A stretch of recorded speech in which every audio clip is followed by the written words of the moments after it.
I grew up on a council estate in southeast Essex. We were a single parent family. My dad was an alcoholic and he died when we were young.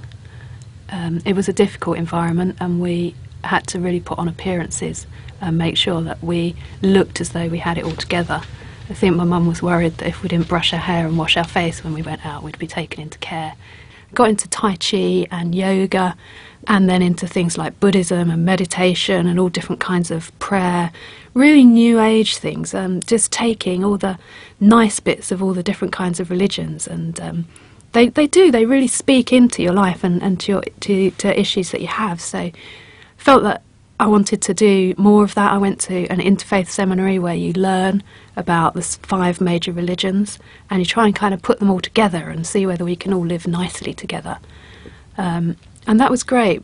But while I was there, I made a friend and she got breast cancer and she was dying. So we got together to think about her funeral. She asked me to help take her funeral. She wanted to say something to her family at the funeral about her spirituality and what that meant to her and so where she was now.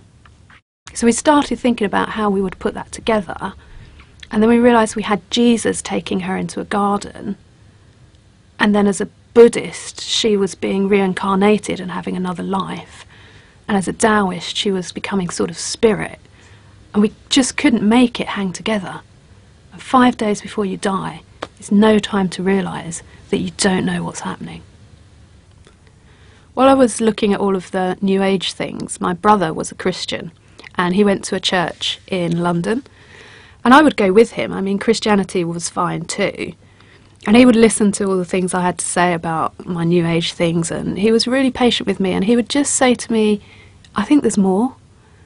And I realised that he knew Jesus as a real person, and he had something that I didn't. So I went to a course in London called Christianity Explored, where you can talk about that and start to ask questions. And it was great. When I got there, I felt like the people were normal, just really normal people. And we had a laugh and had some fun together.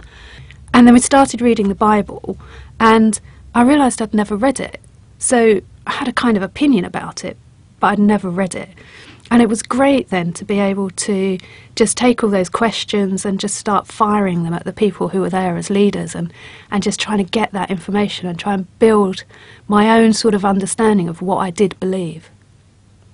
I spent all of my life really worrying about appearances and just trying to cover up what I thought were the bad things and the difficult things from my past. When I was on Christianity Explored, I realised that Jesus was a real person. And he could see me and he could know me, and he knew everything, and he loved me, and it was just so different and such a relief. And when you know that, like knowing that, I knew that I had to choose either to accept what Jesus was saying about him being the way and the truth, and just give my life to him and follow him and read the Bible and learn more about what he wanted for me in my life. I couldn't ignore it anymore.